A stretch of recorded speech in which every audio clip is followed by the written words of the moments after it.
Everyone should love this band like I do, The result of cocaine being one of your co-writers. but I would much rather go see a Poison concert than a Motley Crue concert. I'm not a huge Poison fan because I think the singles they released are good. You're just hearing all these different noises and you're like, what? Like, can people do that? I don't think Don would piss on George who's on fire. Yeah, you got screwed, glued, and tattooed too, and now you're gonna have some puppies. If it wasn't for grunge, they'd still be singing songs about getting laid and drinking and partying. There's a couple cigarette burns because I used to smoke back in the day like a dumbass. If you're getting kicked out of Guns N' Roses for doing too many drugs, you're doing way too many fucking drugs. You know, there's some douchebag, if I get the year wrong on the album, is gonna be like, oh, you don't know shit, dude, 91. They were billed as the next Van Halen. And I don't know why why am I talking about this? Throwing punches and breaking glass is all I remember about last night. One way to put it. It's just people, what the fuck is that? Charlie, you're huffing and puffing. Like, can you go lay down? Hey, she's pregnant. He's up. Nobody fucking asked me what I wanted. If you don't like that song, then you know what you watching this channel for. Look, I came here to do two things: chew bubblegum and talk hair metal. And it looks like I'm almost out of bubblegum. Welcome, everybody, to the Hair Metal Guru. My name is Anthony, and they call me the Guru. And back by popular demand, Bryan from the hair band Basement. How's it going, Bryan? I am doing good. I didn't know it was popular. Okay. Very popular. Very popular. Thanks for having me on again. Yeah. So Bryan was with me. It's probably been a couple weeks ago now, and we talked about 20 hair metal flops, and that episode did great. Had a lot of constructive feedback. One way to put it. It's just people, what the fuck is that? Happy birthday, Guru. Did you see balloons just go up? Yes, I did. I sure did. I have no clue what that is. I have no clue.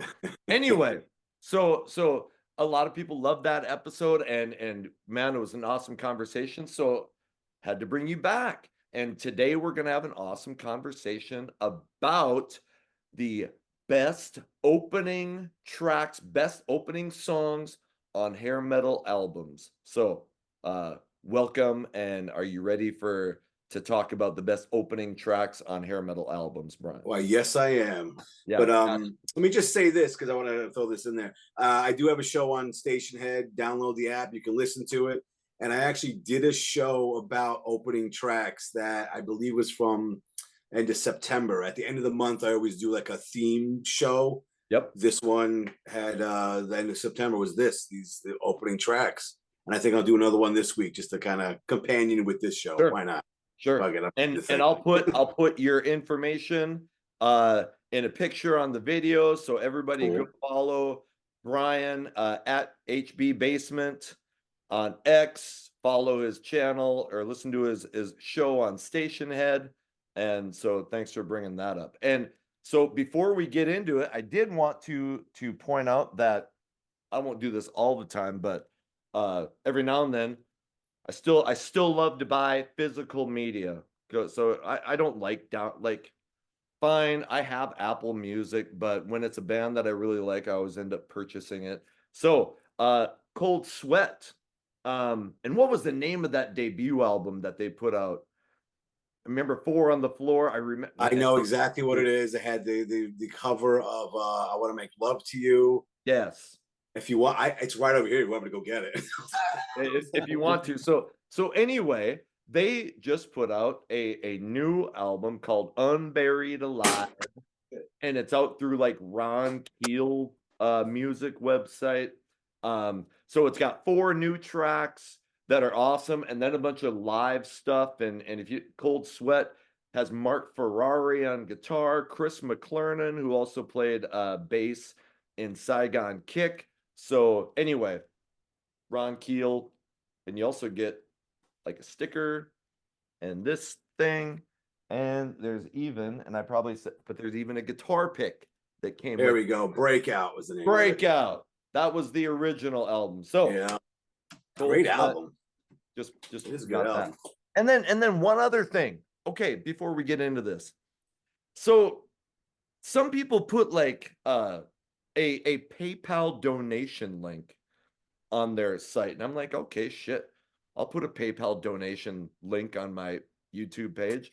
and I would never think anybody would donate to it, but Tommy Becker from Cincinnati donated money through the Hair Metal Guru YouTube page on my PayPal and sent me a really cool message. So I don't even know what to do when people, because this is the first time that's ever happened.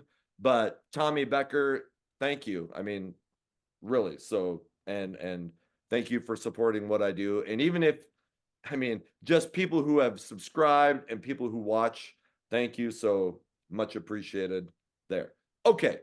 Now, the best lead off tracks on hair metal albums, and hey, we're pretty broad with the term hair metal. So I'm not if impressed. there was an AC/DC tracker, who gives a shit? So don't get your panties in a bunch. If you need to, go back and watch the video that Metal Mike and I did, where we talk about how we are okay with the term hair metal and why you should be too.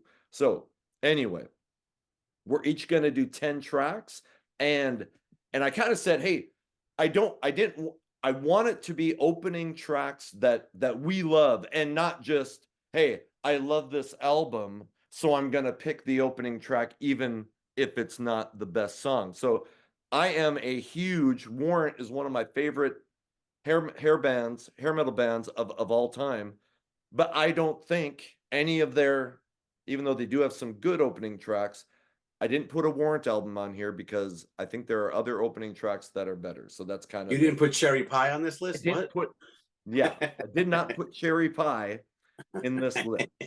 So without further ado, Bryan, why don't you get us started off with your number 10 opening hair metal tracks that you think are awesome? You got it. I think with mine, for me, I looked at an opening song that kind of sets the tone for the rest of the album. So I picked songs that were like, all right, it may or may not be the best track. I like all the songs though. And it Right. really sets what the rest of this album, what you're in for, basically. You know, it's your intro. So my first song is Come Along from Salty Dog off their Every Dog Has Its Day from 1990. And I remember getting that album because of Lonesome Fool, put the CD on, and that opening bass line, I was like, holy shit, that is ballsy. And the whole song is just like that. And it goes, the rest of the album is a Sleeze masterpiece. Just great songs, but that one might be my favorite off the album. And it just set the tone for the remainder of that album. And it's such a great song. I didn't know at the time, because I was in college, they actually released that as a single. I had a video for it. I might have found out about that a few years ago. I was like, holy shit, they actually made it. Because every now and then you'll hear it on like a Hair Nation or some kind of metal show, and it's like, oh, people knew about this band, and it's like, no, they released it as a single, but still, it's a great track and a great way to open that album. So I love that song, but that is a band that I've had a lot of people say, dude, you gotta talk about Salty Dog. But and maybe I need to revisit it. I have the CD, but after Come Along, I feel like I just struggle. Like I've struggled, and sometimes, and albums are growers, so I don't think I've listened to it a ton. So maybe I need to go revisit. But I love that song. I wouldn't say I have a vast knowledge of the rest of the album. It's a good album. I really like that one. Unfortunately, that was the only one we got from them. Right. I want to say a few years ago they had some kind of album with like unreleased tracks because they went in for a second album and some demos. That doesn't count. That's not an album. I'm sorry, that doesn't count. Right. But that one I love. I do like that one. Okay. All right. My number Okay. 10. My number 10. And notice I am wearing a vintage Sebastian Bach 1998 World War. Yeah, World War Sebastian Bach Tour. could be a World War. World Tour that I saw in Fargo, North Dakota. There's a couple cigarette burns because I used to smoke back in the day like a dumbass. Anyway, so I wore this partially because Skid Row is one of the bands on my list, and partially because Sebastian blocked me on X, and I'm trying to throw out a bone and say, hey, Sebastian, let's let bygones be bygones. Unblock me on X. It's okay. Why'd he block you? Because I give him shit, and I think he's like somebody who hates the hair metal term, and I think we've had some battles about that. And I'll be honest, like I understand why Skid Row now he's not gonna unblock me. I understand why Skid Row may not want to. He's a lot to deal with, and I'm not saying that I know from person, but you can just watch interviews and watch the old home videos, and he is nonstop up here. Yeah, No yeah. energy level. That's Which Baz. makes I for a mean, great front man, but can you imagine being on a tour bus with that? Like I that's true. anyway, Sebastian, you're like the one of the ultimate front man of this genre. So my opening track that I think is awesome does not come off the Skid Row debut. It does come off 1991's Slave to the Grind, and that song is Monkey Business. And I remember first hearing that song, that acoustic, I don't know if it's bluesy, but intro, and then you're like, what's going on here? And then all of a sudden that guitar comes in and that scream from Sebastian, and you're like, holy shit, this is not 1989 Skid Row. Mhm. And so I love the debut album, but I've talked about Skid Row a bunch on this channel. Slave to the Grind is my favorite Skid Row album. I think, shoot. So I think that the song Slave to the Grind should have been the opener because I love that song and I love both songs. I think Slave would have been the better album opener, but Monkey Business just says, holy shit, this is a new Skid Row, much heavier, probably much more in line with what was going on in 1991, and it debuts at number one. It goes double platinum. Sadly, I think it should have. And you brought it. You said they had like 5 singles. Name the hit. Yeah, yeah. But none of those songs were hits. There were 3 ballads: In a Darkened Room, Wasted Time, and Quicksand Jesus, and Oh, none what of a them great were hits. song. What's Yeah, that? Quicksand Jesus is a fantastic song. Yes. And But so even, sorry, it was go ahead. wasted time. Yeah. But anyway, so I love that song. I wish that album had propelled them into the 90s like the Black Album did to Metallica. Sadly, it didn't happen, but Monkey Business, great opening track. That almost made my list. And I almost like it's either going to be that or Big Guns. But I think that's a perfect lead into the album Yep. because it sets it sets the tone for that album. Yep. You're right. It starts off with that clean guitar, then it just kicks in, punches you in the face, and You're the right. rest of the album is like that. I mean, even the ballads are way more ballsier than I Remember You. It's about dark shit, Oh, and it's got a different tone to it. It's a fantastic album. I think that song perfectly sets it up for the rest of that album. all right. You're number 9. My number 9, I went a little deeper with this one. It's off Sweet FA's 1990 album, Stick to Your Guns. It's Prince of the City. Okay. I think if I had wrote a list of my favorite songs ever, that would be on there. And I remember as a kid, me and my friend would look at the metal magazines and stuff, and there would be articles about Sweet FA, Sweet FA. We had no idea who these guys were, had no clue what their music sounded like, but you fell for the hype. We're like, holy shit, we gotta get this album. I got it on cassette, pop it in the car stereo, and it starts off with that drum, bop, bop, bat, that. Like, holy shit. And the song kicked in, and I was like, holy shit, this song is fucking awesome. And I'm always a sucker for a song that uses like nursery rhyme lyrics as part of part of the song. Yep. But yeah, that whole album is great. But I think that's my favorite song by them. And again, it just came out and bam, right in the face. This is our debut. Deal with it. Like, holy shit, this is great. What album? What album was it? Temptation or the other one? Temptation was the follow up. Yeah. Temptation. And it didn't have that same ballsy energy as the first one I did. did not like and I have those. I did not like Temptation as much as the debut. There's some decent tracks on it, but it's not the same as that first one. And you know what they say, like you have your whole life to write your first album, and you got a month to write the second one. So a lot of bands were like, fuck. Yeah, and they had some killer ballads on that one too. It was Stick to Your Guns and Heart of Gold. Great songs. Exactly. Oh, I didn't know that you. What's that? I love those. Yeah, great. So I didn't know they even had videos until I want to say a few years ago. I think it was Rhythm of Action was those had a video for. Right. I was in college in 1990, didn't really have cable, so I didn't watch Headbangers Ball like I did in high school, and had no clue. But that whole album, top to bottom, is really good. Right. That's one of my what's the name of this song? Breaking the Law. One of my favorite lines in a song. It said, "Throwing punches and breaking glass is all I remember about last night." Like, that's great. Not a Right. great line. That sounds like my Yeah, that's my number 9. Fantastic album. Great starter. All right, Went deep on awesome, that man. one. Awesome, man. All right, my number 9. So it's kind of ironic because I didn't even notice this, but I just talked about Slave to the Grind, the first heavy metal album to debut at #1 on Billboard. Well, my next song is coming off the first heavy metal album to reach #1 on Billboard, and that is Quiet Riot, Metal Health.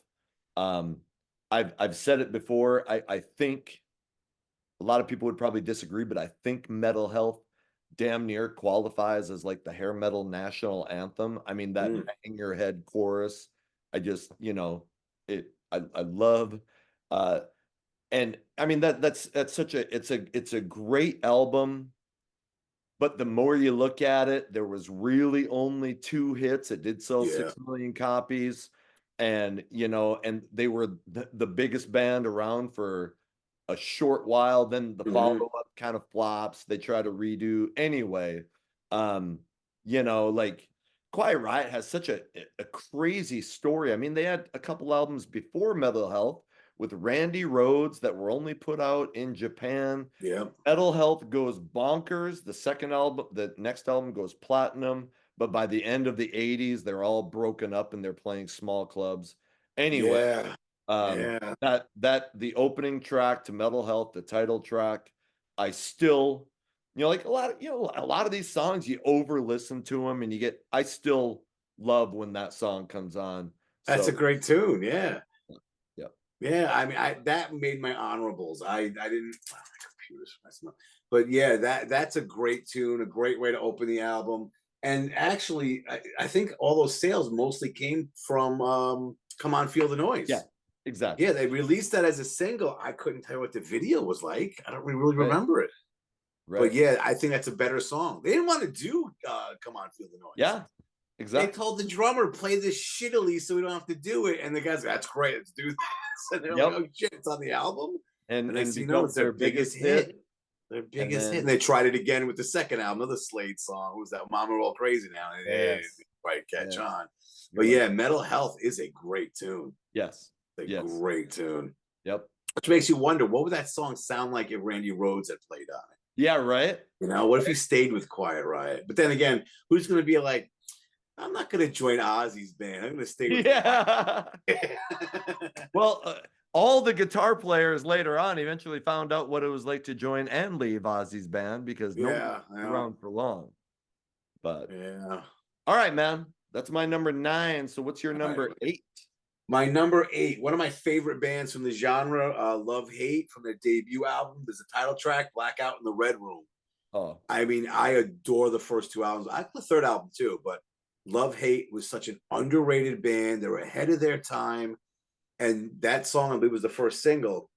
I remember seeing that on Headbangers Ball, went out, got the album, and the rest of the album, I think, is up there with other sleaze metal albums. You right, have like, I always say, like, you have Poison taking girls backstage, but Love Hate was in the parking lot behind a dumpster shooting up with runaway teens. Like, they really, really lived that LA shitty, seedy side of the Sunset Strip. And I think that song sets up the rest of that album.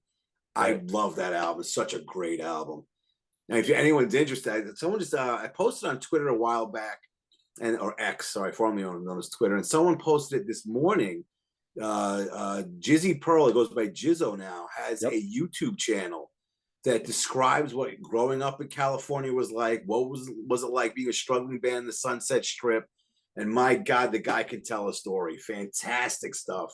When I first discovered the channel, I sat there and binged watch it like it was a an addictive Netflix show. I was like, holy shit, I Right. can't get enough of this. And unbelievable stuff. But yeah, I think they should have been big, but that song really sets the tone for that album and that band. Yeah. Fantastic band. I've watched a bunch of, yeah, it's Jizzo. Yeah, it's I've just watched a bunch of, yeah, he's written, and he, I mean, describes the Sunset Strip life and what it was like trying to hunt down the record deal and everything. And yeah, I mean, and that dude's written a couple books. So yeah. obviously he's fucking intelligent. Oh, he is. Oh, he is. One of my favorite episodes, he was talking about how he got cataracts and had to get the Right? cataracts removed. And he's like, that's old people shit. I'm a rock star. What the fuck? It's Yeah. like, dude, you're 65. What are you going to say? What are Right. you going to do? Time's Right. a bitch. So I've done 3 videos called hair metal bands that could have and should have but didn't. And somebody wrote and said, it wasn't you, was it? Somebody wrote and said, you need to cover love hate on one of these. And I said, I haven't. Like, I honestly blanked it up because I fucking love Blackout in the Red Room, and I love that song and I love that album. So whoever that was, I guarantee if there's, and there will be, a part 4 of bands that could have and should have but didn't, Love Hates, Blackout in the Red Room will be on that. So all right, if no one says it's them, I'll take credit for it then. there you go. But yeah, he even in one of his videos, Jizzo was just like, it is what it is. The rock gods, favor some more than others. I got to tour with AC/DC. Oh, I got the big record contract. All this stuff was like, I got nothing to complain about. right.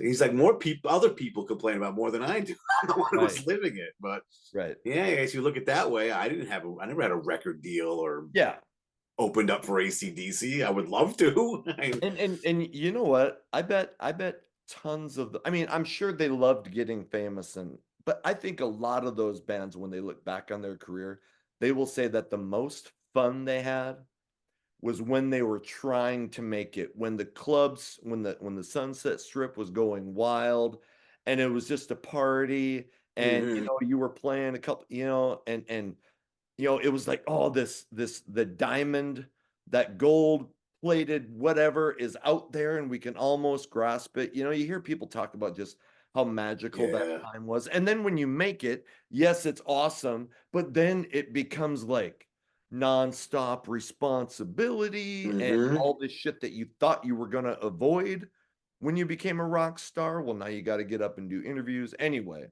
Yeah, he even said like how all of a sudden they were a struggling band trying to make it. They were treated one way because they got signed night and day. All of a sudden, everyone's running up to them. They respect them. They want to hang out with them. They want to blah blah blah. And it's just like, yeah, everyone's trying to reach that, get that golden apple and pick it. And yeah, sometimes when you get there, it works out. It doesn't. I mean, it's tough it's a job now. Then it's like a full-time job. You got to deal with bullshit of other people, Yep. That's I mean, I do this for fun, but if one day there's fans screaming and crying when I'm walking around, about guru.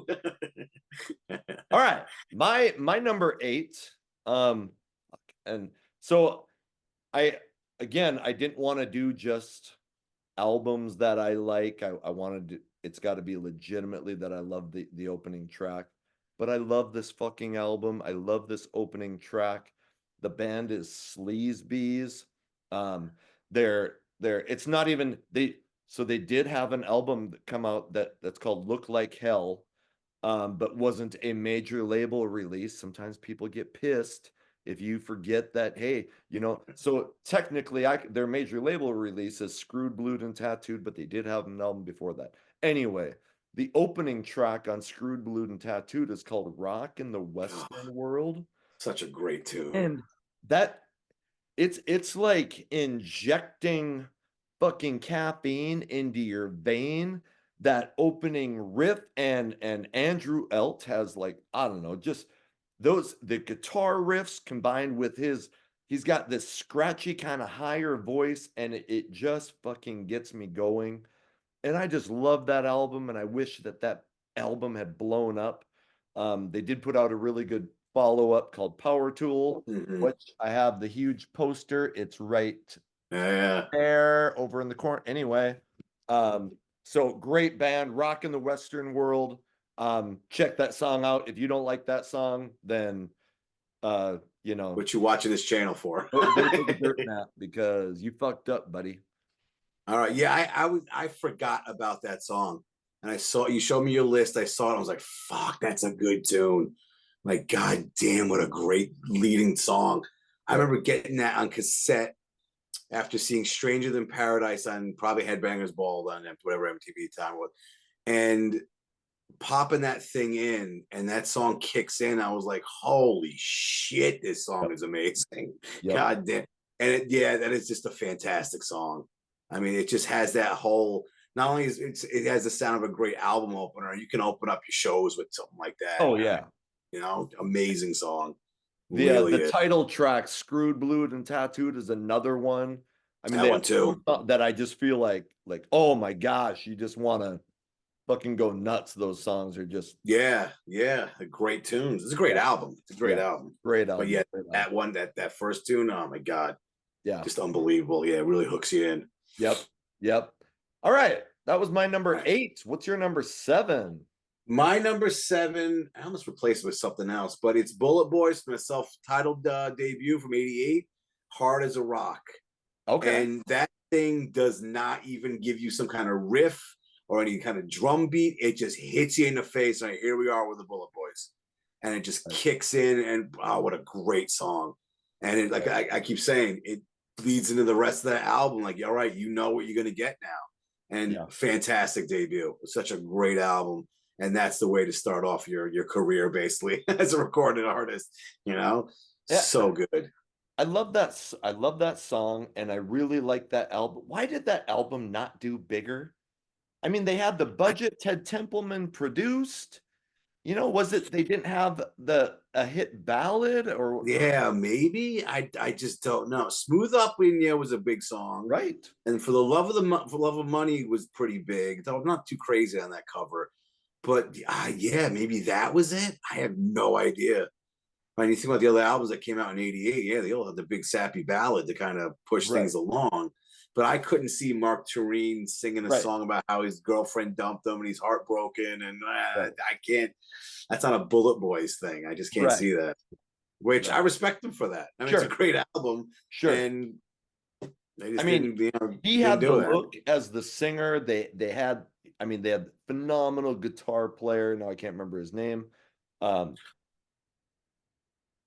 uh, Oh, wasn't that almost came. wasn't he in fucking uh the band with Carmine, a piece King King Cobra. Cobra, Mick Yeah, he was in that. Swayman.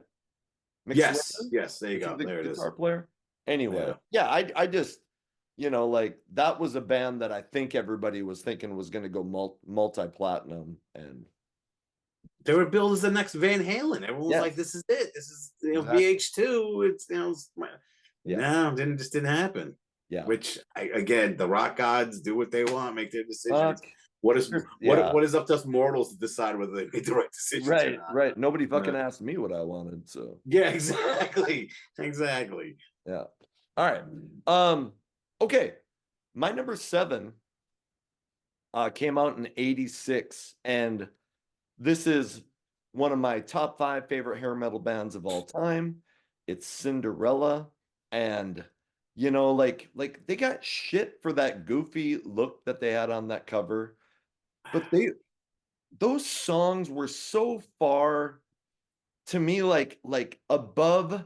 I mean, some of the so anyway, the opening track is Night Songs, and that it has this like kind of haunting it's almost like a ballad, and it kind of reminds me of it has this wintry feel. It almost kind of reminds me of Mhm. the beginning to Wanted Dead or Alive.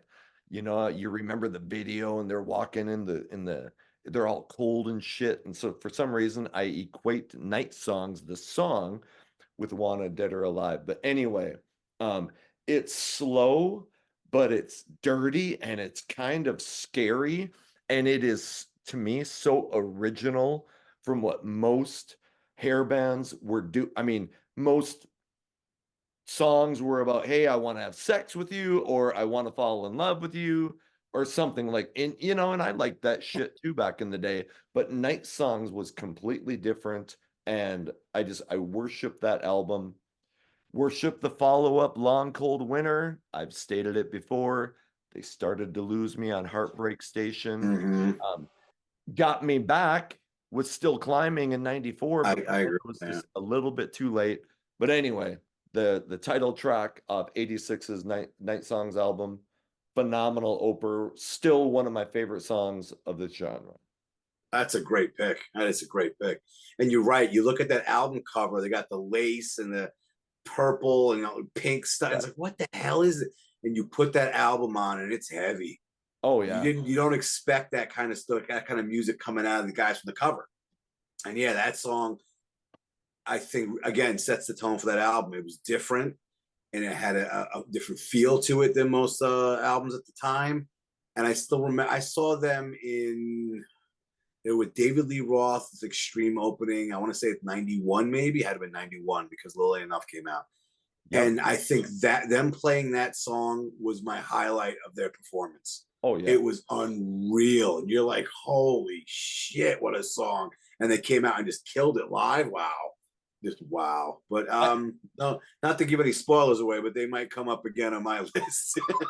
I don't know if I saw that.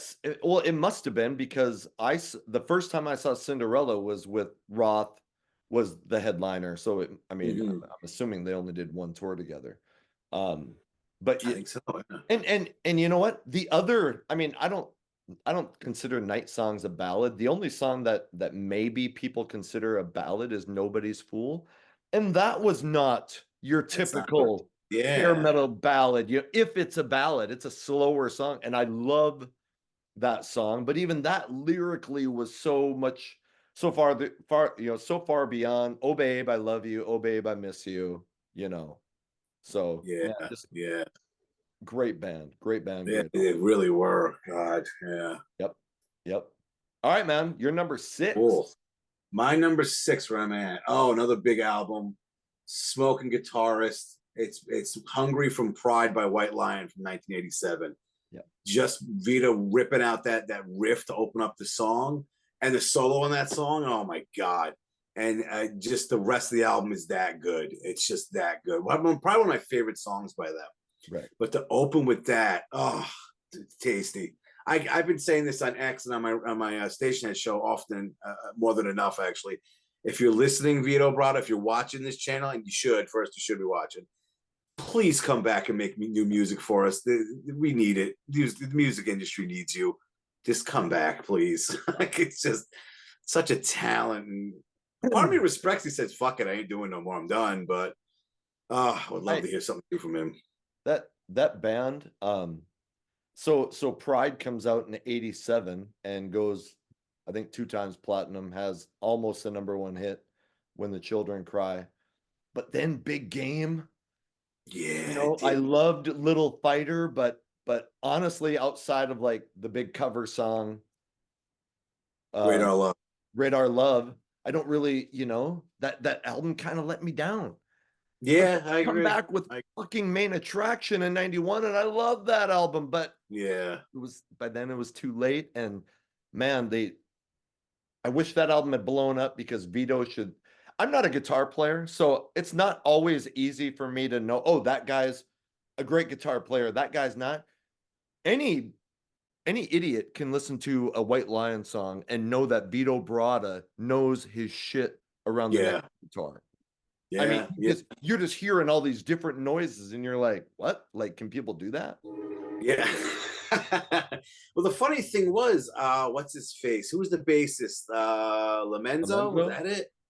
He, after they recorded that album, actually auditioned for another band. Was like, this is not going anywhere. There's too much, Tramp and Brada button heads. I'm not gonna be part of this, whatever. And he's in the car with someone else from the band, and they said, "You're in." And he's like, "Oh, that's cool." And then as they're talking, Wait comes on the radio, and they're both listening to it. And the other guy turns, going, "You're sticking with the White Lion, right?" He's like, "Yeah, I think I'll stay around for a little bit." Right. But yeah, I mean, that album was huge. It just blew up. And I think When the Children Cry, not one of my favorite ballads. Right. Yeah, it's not one, but still, that it was massive. It was massive. I do like that as a ballad. And man, I mean, Mike Tramp has a phenomenal voice. Mm-hmm. He was pretty for the girls to look at. Oh yeah. and then you got Vito's guitar, and you're like, shit, how did they not stay, like they should have been the next Bon Jovi or Yeah. But the thing is, when Pride came out, it didn't do anything. It was out for almost a year, maybe a year, when Weight blew up. right. So I could see, Menzo being like, this ain't the right place to be. Right. And then when you hear your song on the radio, you got to be like, all right, stick around. But yeah, it took a while for that album to really catch on. Right. And it's a great album. Absolutely. Yeah, shit. Charlie's sitting here There you go. Charlie needs screen time. Because you're pregnant. Hey, Charlie. Aren't you? Yeah, you got screwed, blued, and tattooed too, and now you're gonna have some puppies. Yeah. Congratulations, Charlie. So she actually is pregnant. It actually is not mine, and it wasn't just an accident. Like the family that I got her from, they gave her to me. It's actually a really good story, but they asked if they could breed her one more time, and I was like, okay, all right. So she wasn't when she has a puppy, around then. she'll be going back to their house for. Okay, all right. My number 6. My number 6. Son of a bitch. I get mad when these albums that I love did not do what I thought they should have done. Charlie, you're huffing and puffing. Like, can you go lay down? Hey, she's pregnant. Ease up. She's like, I just want to be popular on YouTube. All right. Mission accomplished, Charlie. Yeah, mission accomplished. So bands like, it drives me nuts because when you connect with an album and you're just like, I feel like, everyone should love this band like I do. So that's the way I felt about the Sleeze Beez album that I talked about, and it's the way I feel about the next album that I'm gonna talk about, and that is the band is DAD. The album is 1989's No Fuel Left for the Pilgrims, and the opening track, is Sleeping My Day Away. And anybody, like, sometimes songs are growers, but I challenge anybody just to listen to that song once and not think, holy fuck, that is catchy as shit. I mean, the opening guitar riff and like the cool little bass lines that go through it, and Jesper Binzer, man, he's got this kind of gravelly, cool vocals. That whole album is amazing, and as is the follow-up, Risking It All. But Sleeping My Day Away, another song that I don't get sick of. If it comes on, I'm like, shit, yes. So yeah. I got slow clap for putting that one on the list. That is a great tune. Yeah. But speaking of growers, I love that tune. When I again saw the video for it, bought the CD, and the rest of the album didn't catch on for me. Okay. But now it's like I'll put that thing on, like, this is a good album. Why was I waiting on this so long? It just didn't click for me in 89 that came out. Yeah, it's a great tune. Such a great tune. Another one of those bands that's kind of ahead of their time. Yeah. It really wasn't going to, it did, I guess the timing was off or something. It just didn't catch on. But a song like that, I could easily see in some 80s movie soundtrack. Right. Easily. And it just didn't happen. Another band, they didn't have the big ballad. Yeah. They did put out a semi-ballad on the follow-up. And they're from Denmark. They had a few albums out before this came out. Yeah. But No Fuel Left for the Pilgrims is their major label American release. And I'll be honest, they've had many albums since the 2 American releases and a couple before. None have gripped me like those 2. I don't know if maybe they didn't have the budget and the production. Anyway, I don't know if you've listened to I love their 2 American releases. When did the second one come out? What year was the second one? I think it was the end of 91. It's called Risk 91, yeah. And it is I don't think it's as good as No Fuel, but it is really solid. There's a couple clinkers, but there's a lot of top-notch shit on that album. I have to check that one out. I mean, the first one, I've listened to that so many times. Yeah. But the second one, I knew of it. I don't think I ever really listened to it, though. But that's a great pick. That is a great song. If you don't, if you like hair metal and don't like that song, I really you have issues. So yeah, you don't like hair metal. That's you don't like hair metal. however the hell you define it, whether you're upset about it or offended or think it's the Right. right term, whatever the hell. Right. All right, your number 5. It looks like My number 5. I got a lot of sleaze metal bands on this as I look at it. But another by Faster Pussycat from their second album from 1989, "Wake Me When It's Over." Where there's a whip, there's a way. I mean, it doesn't get more sleaze metally than your opening track is about S&M, bondage, and whipping somebody. It just doesn't do it. And it's just a great tune. Yeah. Such a fantastic song. It's got that edge to it. It obviously the content is just like, holy, you weren't hearing Bon Jovi sing about this shit. Right. But Faster Pussycat, hell, fuck it, make it a lead up song. Why not? And yeah, it's just one of my favorite tunes by them. Oh yeah, one of my favorite tunes by them. And it's just unbelievable album. Great way to start it. Just a great way to start it. I love that song and I love that album, but I didn't consider that for my list. I actually did consider the opening track off the self-titled debut, which is "Don't Change That Song." Yeah. But I mean, that's just simple 3-chord sleaze rock, amazing. And then off 92's Whipped, Nonstop to Nowhere. Good one too, yeah. That should have been a hit. I mean, it came out at the wrong time, so yeah. So it was fucked either way. But man, so all 3 of the openers off those Faster Pussycat yeah, I think it's the first one we got. Well, the first 3 albums are great openers. But yeah, just that. So I was gonna, and maybe could bring up our honorable mentions. But when we say that about Faster Pussycat, a band that did not make my list is Brittany Fox. And I think self-titled debut through Boys in Heat, through Bite Down Hard, they had 3: Girls' School, In Motion, and now I forget the one up. But anyway, another 6 Gun Loaded. 6 Guns Loaded. 6 Guns Loaded, yeah. 6 Guns Loaded. So another 3 album run of great opening tracks. But, yeah.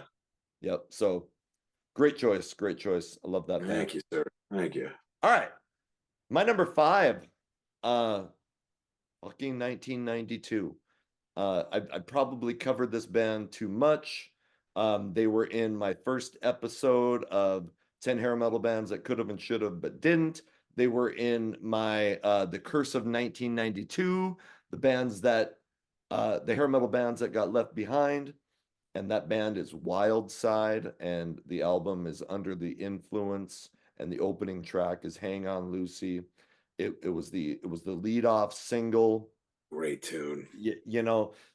Brent Wood's phenomenal. That opening guitar riff, and there's police sirens, and I kind of compared that album to Appetite for Destruction. I felt like it was like this is like the second coming of that album.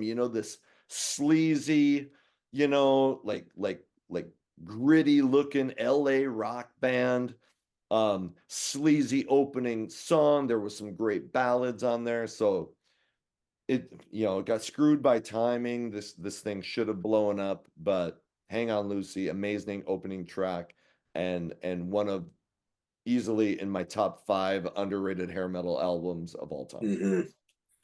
And I'm going to say this, that's probably my least favorite song on the album. That shows you how good the rest of that album is. And it's a good song. It's a phenomenal song. And that's the one that made me go out and buy the cassette. Right. Man, I'm throwing my age now. But yeah. And that is one of those, if that came out in 88, could have been bigger, maybe. Oh yeah. But I'd put up there some of the best of the genre. That album is phenomenal. Yeah. And it's just like you said. I think it's Drew Rose is what I think now it's Drew Rosenfeld. He has a YouTube channel and he shares all the, damn, he's got this howl. It again, to me, a little bit reminiscent of early Axl Rose. Maybe that's get the Guns N' Roses thing. I remember I bought this thing on cassette. And I got into it. And then a guy in my dorm in Valley City, North Dakota said, he goes, I was driving around one day and I see a CD on the side of the road and it's this band Wild Side. I'm like, fuck. I'm like, dude, I'll trade you a Lita Ford and an REM cassette for that CD. And he did it. And I fucked you, Mike. His loss. His loss. What a lost great out because I song. got the CD. All right, man. Nice. What's your number 4? My number 4 by one of my favorite bands. I even got the shirt. You can see that. Oh shit! All right. But yeah, it's Lillian Axe's from their Psycho Schizophrenia album from '93, Crucified. What a great, great song. Oh my God.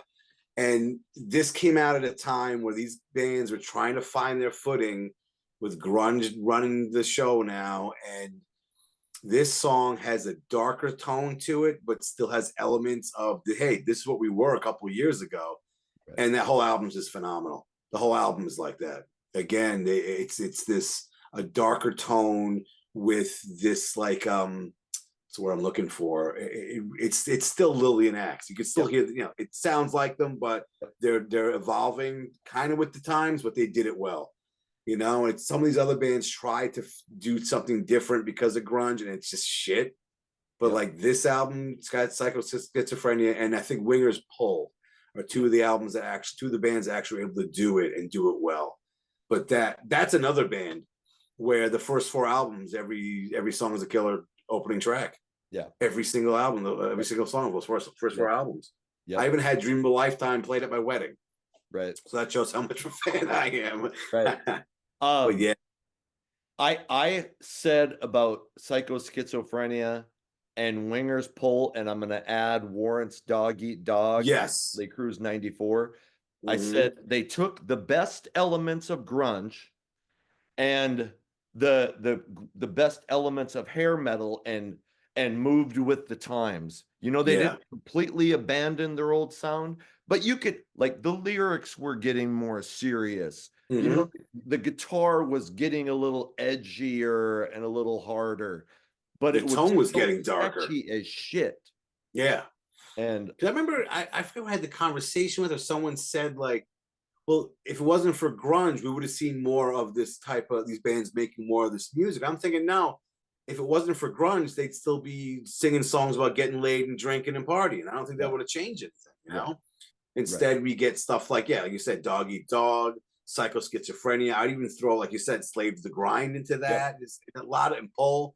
Some bands were able to pull it off. Others, they struggled, didn't know what they were doing. But if grunge didn't happen, I think we would have had a Cherry Pie 2 by Warren. Well, that's my opinion, but right. And if Psycho Schizophrenia and Dog Eat Dog sell like they should have, we could have had grunge, and we could have had hair metal bands starting to get deeper and explore broader themes and get away from, I was moving away from the sex shit and that stuff by 93.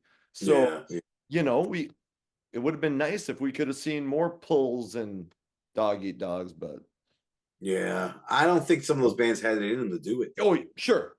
I think that's part of it too. I don't think anyone's belting out Crucified or the song Psycho Schizophrenia like Ron Taylor does.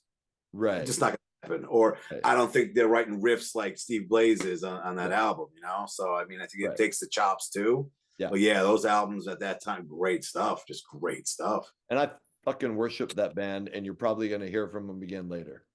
Oh, okay. Nice. Nice. All right. My number 4 comes from 1988, and I'm shocked that the song wasn't a single off this album that went 5 times platinum, and the band is Poison. It's Open Up and Say Ah, the track Love on the Rocks. I love Poison. I love that album. I hate the blues shit that they did with that, like, Good Love, and the harmonica was stupid.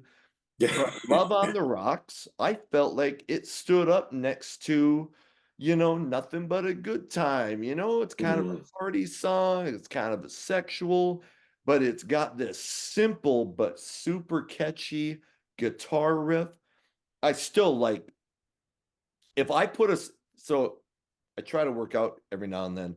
If I put a song from the old days on my workout, that means I still have not gotten sick of it. And I can throw Love on the Rocks on workout playlists, and still that thing gets me going. So, I over like Your Mama Don't Dance, Ugh, like I can't, over ugh, that stupid cover. I hate that that song. song, I really do. that cover stinks. That cover's So, terrible. and it Uh, actually like was fairly, I think it got to number 10 on Billboard. yeah, it was big. It was But popular. Yeah, I mean, and anything Poison did at that time was probably gonna be big. They were just that that is album true. was so massive. That's true. But I thought Love on the Rocks was legitimately a super catchy song that could have been a single and could have blown up, but great opening track off a great album.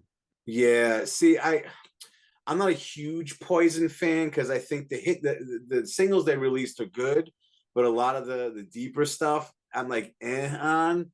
But that's one of the deeper songs I do like. I think Yeah. that's a good one.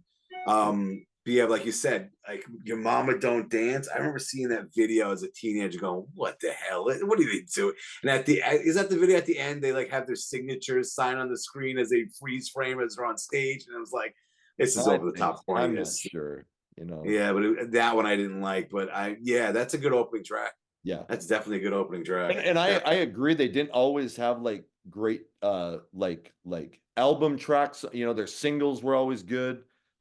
But I did think on Flesh and Blood, they started there were some deeper album tracks that I really liked on Flesh and Blood. What's the one with? Oh, is it Valley of Lost Valley Souls? of Lost Souls, That's Flesh and off of Blood, Blood. That's a Sacrifice, I great really tune. liked. Flesh and Um, Blood. I think that was a single though, but yeah, that's a good tune. Life Loves a Tragedy, I fucking Yeah, love.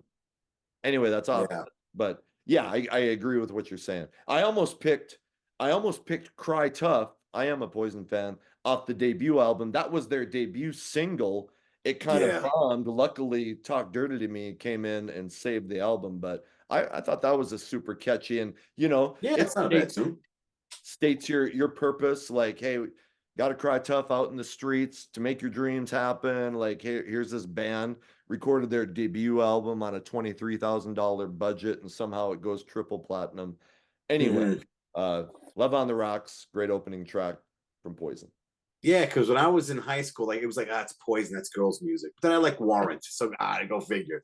But Yeah. like I saw them live 3 times and saw Bret Michaels solo once, and every time like this is why these guys got signed. They put on an amazing live show. Oh I yeah. was like, holy crap, these guys are killing it up here. I think And it was gapped every 10 years I saw them. So it was like we're 30 and years. still do, like, I don't think I like Poison. I don't think I like Poison as much as Motley Crue's catalog, but I would much rather go see a Poison concert than a Motley Crue concert. Mm-hmm. So as far as the stadium tour goes, like Def Leppard has tons of great songs, but Bret Michaels just has so much energy and he Yeah. interacts with the crowd in, you know, in a great way. Oh, And he's an amazing frontman. I mean, his amazing. voice, I'm not gonna say it's bad, but I think his stage presence and as a frontman, unbelievable. Yeah. Just amazing. You ever seen that meme? And it says, after I got the first Poison tape, I beat off to the cover of that Poison tape for 3 months, and then I found out they were guys, and then I only beat off for another 2 months after 6. All right, you're number 3. What you got? This one I had off my list and then was looking, I was still looking for other stuff, and I was like, I can't not put this on my list. This opening track is a killer track from my favorite album by this band. It's Dokken, Back for the Attack, the opening track, Kiss of Death. And I was like, I have to put this somewhere. I can't, because my last 3, you pretty much interchange them all. But this one wasn't on it first, and I was like, nah, I got to drop something and put this on there. This song is killer. And opening up with George Lynch's great riff, and at the end of the song, Don Dokken's belting out "Kiss of Death." Ah, oh, such a good tune, and easily my favorite Dokken album. I don't know what it was. I guess they had the same thing going on when Fleetwood Mac recorded "Rumors," where everyone's pissed off at everyone else and has something to prove. But And they're yeah, all this on album. cocaine and fucking each other too, right? That's true. That is true. That was part of the issues too. Sure, Not Dokken, Dokken not wasn't Dokken, fucking not each other. Dokken. Okay? No. FYI. But yeah, like it was. I think you have that situation where you just looking at each other, pissed off, and going, "Fuck this! I'm gonna kill it on this album." Yeah. And fantastic album. And that opening track says, "All right, you strap in. this is going to be a fucking awesome ride. And that tune is just great. One of my favorite songs by them, easily. That guitar riff will just rip your fucking head off on that tune. Yeah. I'll say my favorite Dokken album is Under Lock and Key. Okay, I get that. I get that. So it's a good one. They were dressed like a bunch of douchebags on the cover. Weren't they wearing like suits, pink or colored suits or something? It was something weird like that. Yeah, I don't think it was Miami suits, Vice, but it was really like glam. Like, what is it? It looked like something that Ozzy would wear from Ultimate Sin. Was he all with the sparkly purple like robe on, teased out hair and shit. Right. So I didn't click on this link, but I was just scrolling through Facebook and I saw a headline that said Don Dokken regrets choosing George Lynch over Warren DeMartini. I mean, Warren's fucking awesome. Yeah. So is George Lynch. But you know, like, man, they battled so much, and I think that's the reason they broke up. Yeah. Jeff Pilson seems like a guy who's pretty reasonable and can kind of, deal with either side, but he's a bassist. That's what we do. Right. Do bands even need bassists, really? No, I'm kidding. Yes, they do. So don't make me fly to North Dakota and set you straight. But yeah, they still hate each other to this day. Oh yeah. I just think I don't think Don would piss on George who was on fire. Fucking, they hate each other still. Right. And it goes back to what you were saying, being on the tour bus together. Yep. And I can see one minor little thing blowing up, and it keeps coming up, and you're just sitting on the bus going, yeah, what about the other fucking night when you broke your string? Something like that. And it's just like, hey, I'm trying to sleep. Stop writing music tonight. We'll do it tomorrow. Some kind of bullshit. Right. And at the end of it all, you just want to choke the shit out of each other, Right.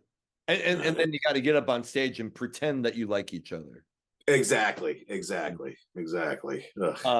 I don't know who was I talking, but was it Ryan from when we were talking about hair metal mistakes? I think yes, Ryan, who has done a ton of videos with Metal Mike, but anyway, he was saying that the Dokken breakup, if they had just had one more album. And Don Dokken has said this too. They felt like they could have joined the upper echelon, the Motley Crue, become a headline. I don't know if I believe that, but anyway, I think they would have murdered each other. Right. I think that the album cover would be like Don Dokken's decapitated head, like a bloody body of George Lynch. Something bad would happen. If you've seen George, you aren't gonna fuck with George. That is true. He is that ripped. Dude he is ripped. Is shredded. And if he was doing blow back in the days, you put a shredded George with it's got that coke strength. Just throwing haymakers at Don. Peruvian marching powder up his nose. I ain't gonna mess with that. So, all right, okay. Charlie just had a big in strips, which is very happy right now. Okay. My number 3. So we've already heard about this band before, and it's going to be Lillian Axe. And we're talking about 1989's Love and War album. And the opening track is All's Fair in Love and War. And that thing, it starts like haunting and kind of scary. And Ron Taylor's like, she was 19, hair black as the dead. And you're like, holy shit, like, 19, huh, Ron? Like, well, at least she's legal. Anyway, I like where. right, yeah, can't get away with she's only 17 these days. But then Ron Taylor's voice, like that opening scream in that song, and Steve Blaze is just such a great guitar player, and I just worship that band. So I love that album. And I like songs like that, and I'm gonna give us what I think is a similar comparison. Kiss's Psycho Circus I thought was a great opening track for that album, but the tension builds. It starts like and it just keeps amping up. Well, that's what happens in All's Fair in Love and War, and by the time you get into, you're like, holy shit, here we go. So that's what I think about that song, and we already talked about them before, but just great band. one of those bands that I wish I could go back and bless them with the success that they deserved. Yeah, they definitely deserve it. An amazing band. Taylor and Blaze made great music together, and that's a good pick. I mean, that we were talking about bands that had the first 3 albums with great opening tracks. I think their first 4 albums, every single one had a great opening track. Yep. And yeah, that one I remember getting. So I remember getting that because I was already a fan from the debut, and you put that in, you're like, holy shit, this is awesome. Yeah. Like, wow, what the hell? And yeah, bitch gonna stab you in the back. Like, holy fuck. Wow. What are they going dark with this one? Holy, someone got hurt in their past. Good God. But yeah, that is a great album, great band, and a fantastic opening song for that album. I may have mentioned this before, and so a lot of record labels can just fuck bands, but I have a ton of music magazines. Like all this shit in my house is like from old music magazines. You do not see shit about Lillian Axe. And that's, to me, that's a management and a record label issue. Their record label was MCA, MCA, Cemetery of America, but there's no ads for their debut or Love and War.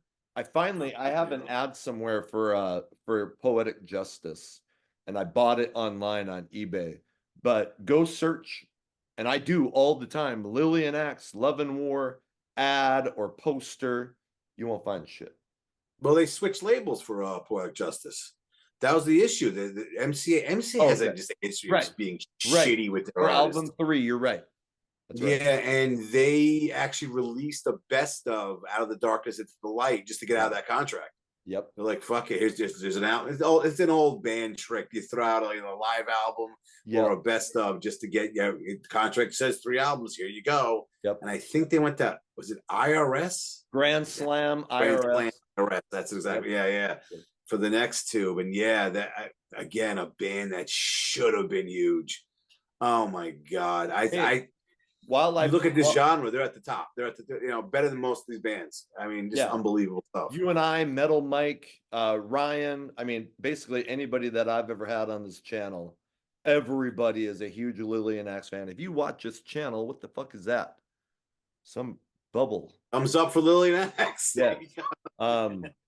So if you are watching and you haven't listened to Lillian Axe, anyway, go check them out. But I will, so I can promote Lillian Axe. They're out touring. They were just touring with Girls School and Alcatraz. The second leg of that is going to continue. They have put out many new albums. Can't remember the title of the last one. It's white. From tomb to womb to tomb. From womb to tomb. From womb to tomb. That was it. Yeah. But if you are interested in old Lillian Axe, Psychoschizophrenia and Poetic Justice have been re-released on vinyl, and you can find that shit on Amazon. And now because I have them, so there's anyway. Go look on Amazon if you're into vinyl, and otherwise the shit. They just released a box set with those 2 on it. Shit. It's got those 2. It's got the live album, which I think is phenomenal. It's got Stephen Blaze. There you go. Yep, Stephen Blaze it's upside down now, dude. You got what I'm saying? Got Stephen Blaze's solo stuff on there. Yeah, it's a great compilation of stuff. Yep. Great. And another new compilation just came out too with shit after this. This one's called The Box Volume 1 Resurrection. And there's another one that I haven't gotten yet. I just buy shit by bands that I love, just even if why not? What keeps them going? Yeah. I mean, Lillian Axe is something about them where those first 2 albums had that late 80s glam metal tone to it. Yep. And the second 2 albums almost like completely different bands. Yep. They got darker, more serious, but I mean, all 4 of those albums are just great. Yep. Oh, such good stuff. Totally. One of my favorite bands ever. Yep. Not just from the genre, but I put them like almost like 2 behind Van Halen. That's how much I like those first 4 albums. Yep. And lyrically, man, Psychoschizophrenia. Anyway, we're getting lyrically. The Lillian Axe show. Blaze. Geez, that guy had some great lyrics. I mean, yeah. Anyway. All right. On to your number 2. My number 2. You already mentioned this band, Cinderella, from Long Cold Winter from '88. Bad Seamstress Blues, Falling Apart at the Seams. What a great track. One of my favorites by them. I think a lot of these songs are my favorites by these bands. But that song kind of says, all right, we're going to add a little blues to what we did from the last time, but they don't go over the top with it like from like Heartbreak Station. Right. And that song is just great. It starts with that bluesy part, and then it just kicks in and really sets the tone for that album. It's like, holy crap, these guys are doing something a little different, but they're not forgetting their roots completely. Fantastic song. Unbelievable song. Great way to start the album.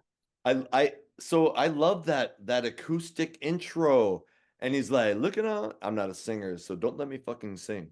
But anyway, that acoustic intro, and then it kicks in, and you're just like, holy shit, like here we go. Man. So we share lists because I don't want to duplicate shit. But when that was the one song that you had, I was like, fuck. Which I'm just glad it was covered, because amazing song. You're absolutely right. Oh, when we get to the honorable mentions, I got a crap load that are just like so many good songs that start off great albums where 10 just doesn't cut it. Yep. But like I said, my 1 through 3, you can switch them around. I mean, they're all great songs. And yeah, that one, again, Cinderella coming out like, hey, remember us from the 86 album, motherfuckers? Well, here we are. We got this for you. And it's like, oh, shit, great stuff. I remember actually buying that album. We were in high school. I was in high school. I think it was 10th grade maybe. And me and my friends went down to a local record store. My other friend, Ed, was a huge Cinderella fan. He loved that first album. And I saw the thing, like, you know, on one of the shelves. And I asked him, can I borrow $10? Because I didn't have any money on me. He's like, why? I want to get the new Cinderella album. And he was like, holy shit, I didn't know that thing came out yet. So I still might owe him that money. But yeah, with interest, I'm gonna avoid it. Man, you're probably not getting that $10. I'm pretty sure. No. But yeah, popping that thing in, and that's the first song you hear from that. Oh, such a great song. Yeah, I was so disappointed in Heartbreak Station. I mean, I do like some of that. Jeez, I loved that song. I loved Gypsy Road. Coming Home was a different kind of, a little country-ish, but I still loved it. Don't Know What You Got Till It's Gone is one of my top 5 favorite ballads of all time. Anyway.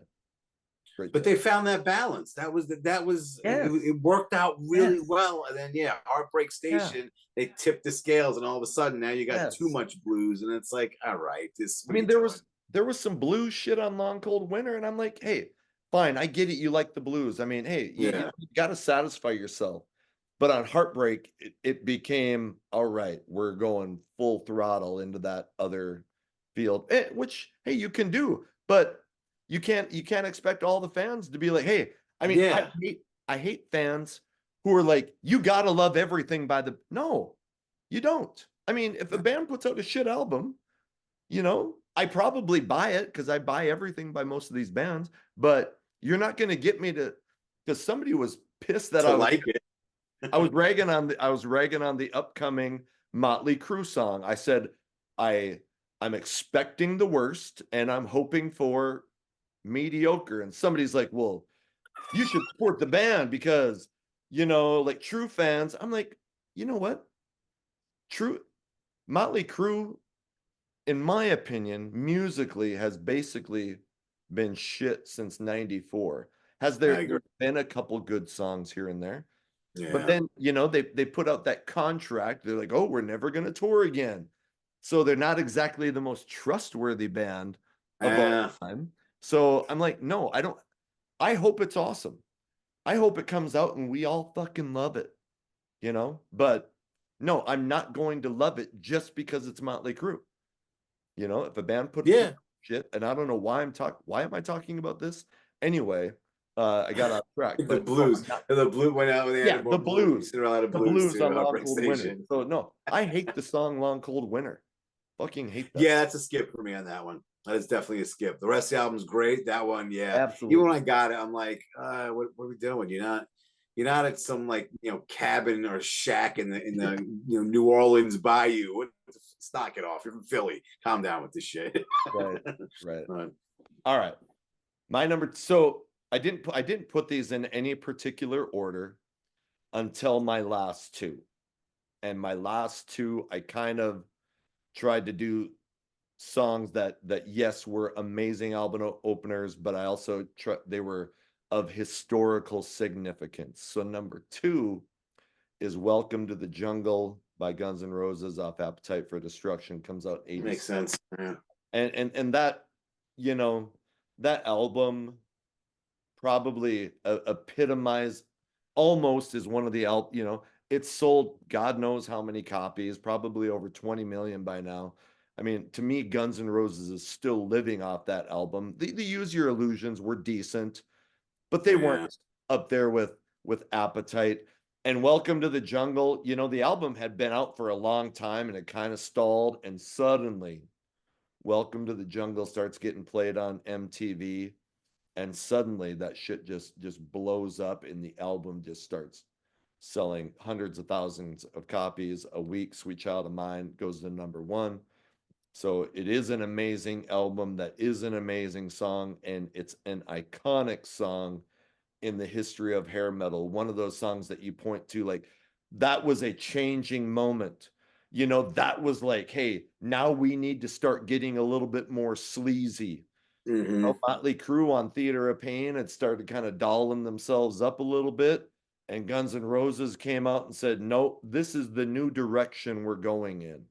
And bands like Skid Row follow, you know, you still had some of the softer shit, but I think that was a big turning point in the 80s. Yeah, I agree with that. I mean, I've heard the song a million times. Yeah. But yeah, like you said, it's an iconic song. Yeah. And I still remember, first of all, I didn't know this until maybe a few years ago, that I think it was It's So Easy was the first single off that album. I don't remember hearing anything about it, but when I saw on Headbangers Ball, like, you know, like at 1 a.m, whatever, Welcome to the Jungle came out. I'm like, holy shit, this song kicks ass. Yeah. Went out, got the album on cassette, and top to bottom, every song's great. Yeah. It is a reason why it's the top selling debut album ever. And you're right, it is an iconic hair metal, whatever. Oh, they're not really hair metal. Shut up. Yes. But yeah, it's an iconic album that just blew up, right place at the right time. It caught on, and they, you know, for a good 5-6 years, they were the biggest band in the world. Totally. Huge. Absolutely. And I remember like listening to that thing nonstop. By the time I got sick of it, then Sweet Child of Mine came out, and it just got big. And I'm like, all right, yeah, I already listened to this a million times. I know what it's like. Yeah, Sweet Child of Mine was number one in 89. The album came out in 87. In 89, it was still like in the top 5 albums, you know, sales-wise on the Billboard charts. It's unreal. Yeah. Yeah. And then like you said, they released the Use Your Illusions 1 and 2. And to this day, I'll always say, if they trim that down to one album, they could have had another Appetite in their hands. There's so much filler on those albums. Exactly. Especially the second one. The second one has Civil War was already released before.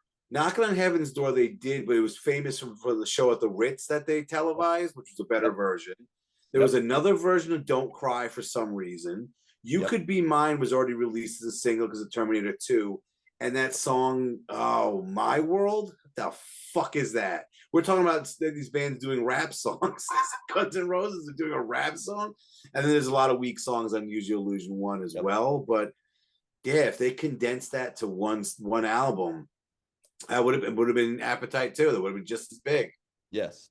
Is what it is. Who am I to say? They're millionaires now because of those albums. And it's amazing how little Guns N' Roses has done.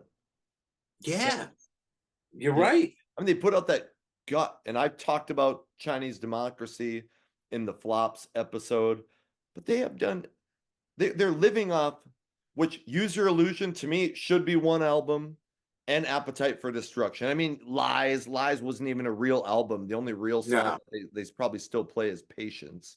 So, but like I think they've only had, they had Appetite for Destruction, the 2 Use Your Illusion song albums. Lies. Lies. The Lie wasn't real. Yeah, that was all covers. Because of covers. They only had one new album with original material after that. Yeah. And that's going 20 years. Oh, what, 20 years later? When did that come out? Maybe not, maybe 15 or so. Yeah. And it's like, but everyone knows Guns N' Roses. You play the opening riff to Sweet Child of Mine, no one's got to know, not going to know that song. Guns N' Roses is a huge disappointment for what their career did after the way it started. You know? Yeah. I mean, they're still hugely famous and they tour, but like musical output has been shit. Yeah. I think it changed. I remember saying this on, I think it was on X, formerly known as Twitter. Like it changed once they got rid of Steven Adler. Yeah. I mean, if you're getting kicked out of Guns N' Roses for doing too many drugs, you're doing way too many fucking drugs. Yeah. But they booted him and wrote him a $20,000 check, and he was all high, like, okay, goodbye. And his mom brought him back and was a lawyer and said, no, this guy's, my son is playing on the biggest albums ever, and you pay him. Yeah. But also, when he was gone and Matt Sorum took over, that caveman attitude behind the kit was kind of gone. Yep. And then once they lost Izzy Stradlin, that was it. They were never the same band after that. Just not have the same lineup that worked like that. Steven had that almost kind of a simple, drumming style. And I thought Izzy Stradlin was like, Slash got all the attention, but I feel like Izzy just laid down these solid rhythm riffs that were so catchy. Anyway, yeah, and Duff on bass. I don't think he ever really gets a lot of credit for what he did in that, especially on Appetite for Destruction. That guy can fucking play, and no one really brings him up like great bassists or whatever. And I was just learning a couple of their songs recently, and you're just like, God damn, this guy could play. Like, why? How come he's not anyone's list ever? And when he is, people say, "Oh, he's just saying that because he's popular on a popular band." Like, no, listen to who's playing. Guy knows what he's doing. Yeah. All right. That was my number 2. Your number 1. My number 1. This song not only is a killer song, sets the tone for the whole album. It's High Wire by Badlands off their self-titled debut. I remember getting this thing on cassette. I think I bought it because of Dreams in the Dark was the single at the time. Pop this thing in, and Jakey Lee ripping on that opening guitar riff. It literally was like Dorothy, when I first listened to it, Dorothy leaving the house and seeing Oz in color. Like, holy shit. And the rest of the album is just like that. It's just, this is mind-blowing and awesome. And you got a solid rhythm section with Ray Gillen just belting out the song. Oh my God, so fucking good. And I think out of all these songs, I like them all, but I think this one is probably the best. Oh my God. It really is a punch to the face. And you're like, holy fuck, what am I in store for? And the rest of the album is just killer. Such a great song. A great way to start, basically introduce everyone to the band. Yeah. But we talked about in the last show, we had the album didn't sell. Yeah. Just didn't do it, and it's so good too. Oh, that's one of those things where you're like, yeah, how come more people don't like this? Right. But also part of me is like, if it gets too popular and everyone likes it, it's like, it's not special anymore. It's like, it's it's the Burger King of hamburgers. It's like, everyone get it. Right. But yeah, it's great song, great intro to the album. I mean, just fantastic tune, a fantastic tune. That was one of those albums that I didn't get right away. People were talking about it. I listened to it. I'm like, I was like, oh, these guys, I was a glam guy. And you didn't look at that. And I'm like, fuck, they don't have any ballads, or, they kind of did, but so it wasn't until years later. And shout out to A Fish, rest in peace, one of our close buddies on X, who constantly pumped Badlands, Blue Murder, and Motley Crue 94. And that guy, through him, I started going, fuck, I need to revisit some of this shit. Because why was I not?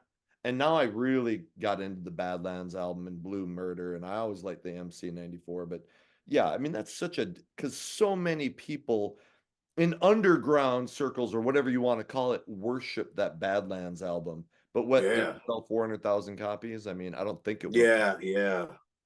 They were around in '89. Don't say that.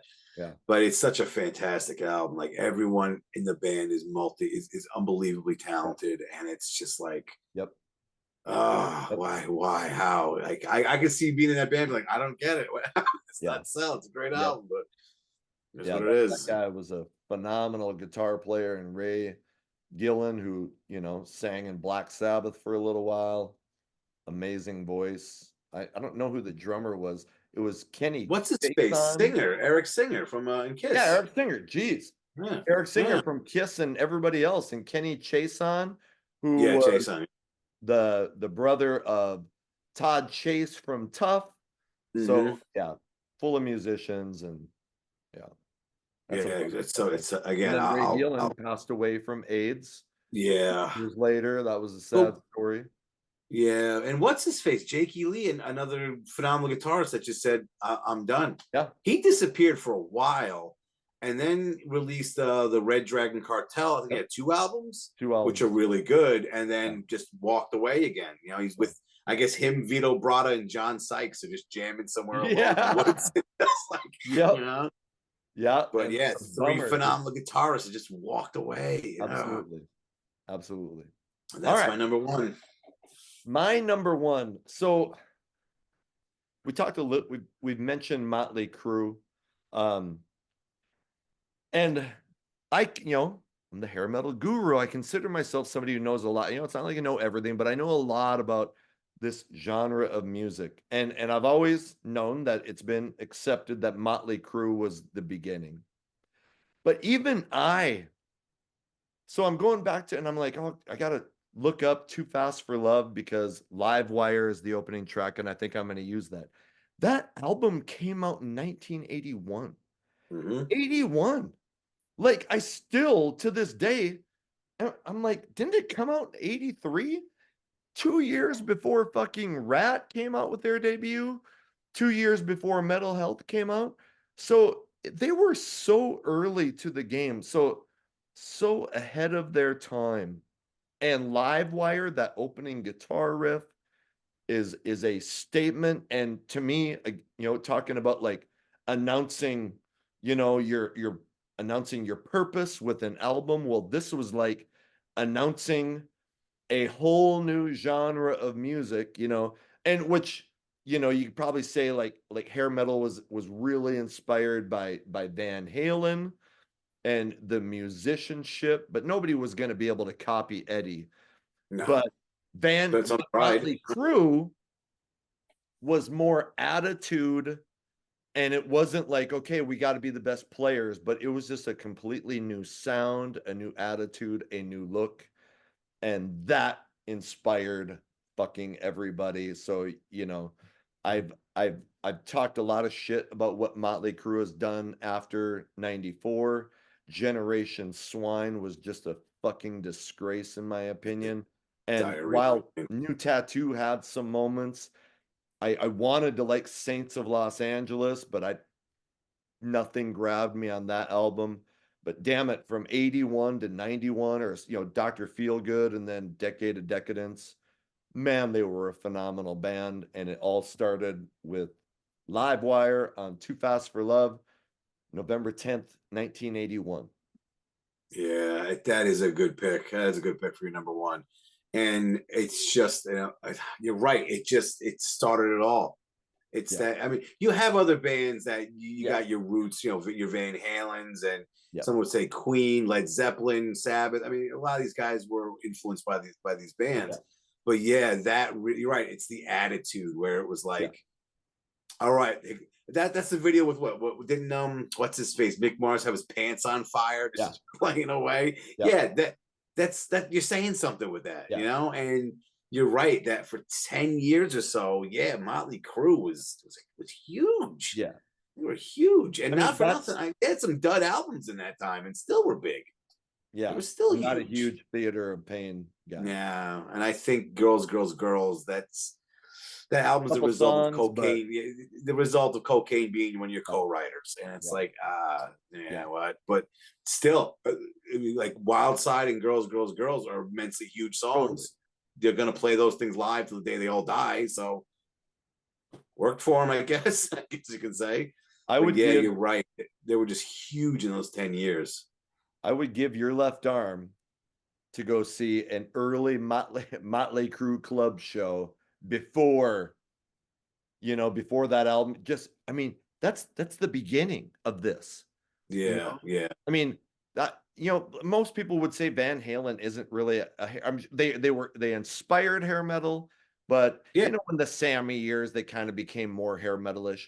But Motley Crue is the first official hair metal band, and I'll give a shout out to Hanoi Rocks because they were coming around right around the I same agree time. with that too. Yeah. But Motley Crue is where it started, and they were just shit. I have some old magazines with club shows. You can say they got like a sheet that says Motley Crue, but they were putting everything they could into making these shows, lighting themselves on fire, Yeah. and makeup Yeah. and all sorts of crazy shit.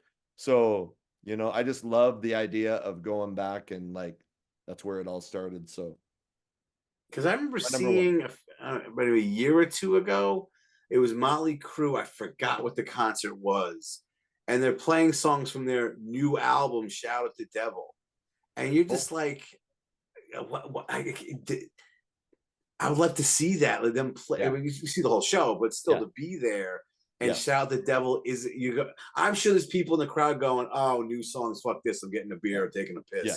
You're not knowing what's over the horizon. Yeah. And I don't know how big they were in '82 ish, early Right. '83, but yeah, they're about to Not explode. very Yeah, until Shout.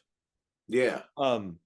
So, well, here I'll pump my X account at Hair Metal Guru. So I share like tons of old ads.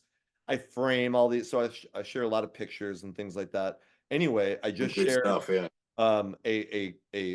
a concert ad page from BAM magazine. BAM magazine was like a free music magazine that was just put out on the streets of Los Angeles, and had, advertisements for bands and local shit. So free stuff.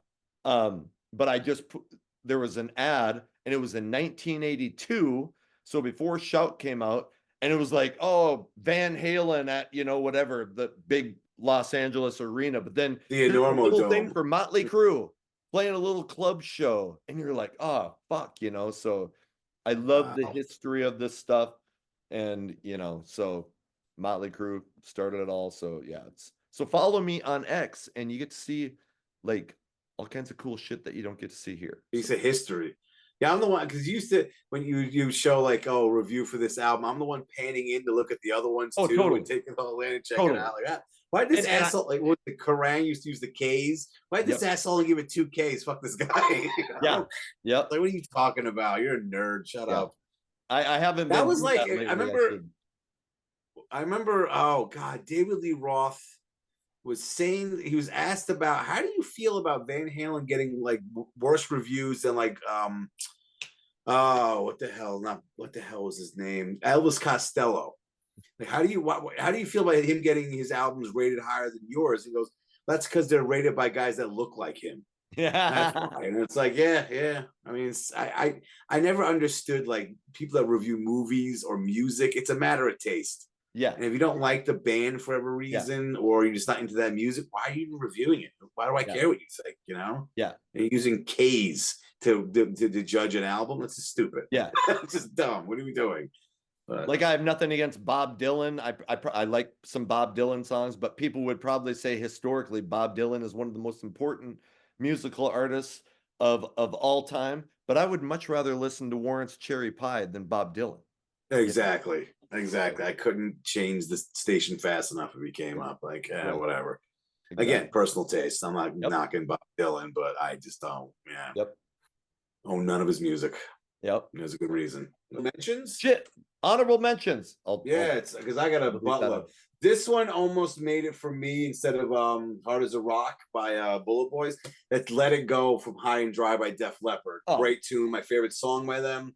Yep. I had either Monkey Business or Big Guns by Skid Row. Monkey Business by Danger could have been one. 28 Days from Tora Tora's debut. This song, Riot by Blue Murder. This song influenced me to get Fretless Basses. That's a great song. I don't know how you can put that in the list. Rain of Love from Hurricane by Slave to the Thrill, a phenomenal band and an album. Rucka Pit Bridge by Tough from What Comes Around Goes Around. It's a fantastic song. Love it. One of my favorites by them. This one, these last couple almost made it, but Eye to Eye by Slaughter from Stick It To You. One of my favorite songs by them. A great tune. Easy Come, Easy Go from Mechanical Resonance by Tesla. Great song. And I think Machine Gun by Warrant, if you're going to put a Warrant song for an opening track, that would be the one. That is such a great opening song. The drums kicking in and that riff. Ah, that's great stuff. Great album. Yep. Sorry, guys, you didn't make it, but it is what it is. But I had a couple of tracks I did not put on because they're not considered hair metal. We know the shitstorm that term brings up. But they're killer albums, great bands, and great opening tracks. First one, a thrash masterpiece, Holy War is the Punishment Due by Megadeth from Rust in Peace. An amazing song. And then my other one, my favorite band is Van Halen, Mean Street from Fair Warning. Dominating guitar opening on that song. Unbelievable tune. Left them off, try to keep the more hair band stuff. So hopefully we won't get shit for that. But yeah. Mine were, so I've listed some of them, the 3 Britney Fox songs from their first 3 albums. Rock Rock Till You Drop from Pyromania, Def Leppard. That's a good one. Love that album. I listed the 2 Faster Pussycat songs that I considered. And then I got 2 more, Leather Boys with Electric Toys from Pretty Boy. I almost put that on my list. And then Scratch My Back from Rock's Gang. I just love that album, Things You've Never Done Before. So those are my own. Very nice. Nice. Yeah. And Kevin Steele from Rock's Gang just commented on one of my videos because I implied that part of the problem with Rock's Gang was that there was some drug issues. And Kevin wanted to let me know that while yes, there were drugs involved because it was the 80s, nobody had a drug problem and nobody ended up in rehab. So sorry, Kevin. Oh, that's what makes it a problem. Okay. But I did get that from a video. There was an interview on YouTube where they said, hey, this guy, Wade Hayes, their guitar player, had gotten out of rehab. So that's just why I said that. Anyway. Okay. That brings us to the end. 20 hair metal album openers that we thought were phenomenal, regardless of whether it was one of our favorite albums or not. Bryan from the Hairband Basement, go check out his X account at HB Basement. Go check out his channel Station Head. Bryan, thanks a lot for coming on, man. You're welcome. Yeah, download the app Station Head. Get to hear some rare tracks from this type of music. And thanks again for having me on. It's always a blast. Honored to be here, Mr. Guru. Yes. Hey, let us know in the comments, what are the songs that we missed? What are the songs that you think we fucked up on? Okay. And as always, appreciate anybody who takes some time to come watch what it is I do. Thanks, Bryan from the Hairband Basement, for stopping by. Until next episode comes out, take care.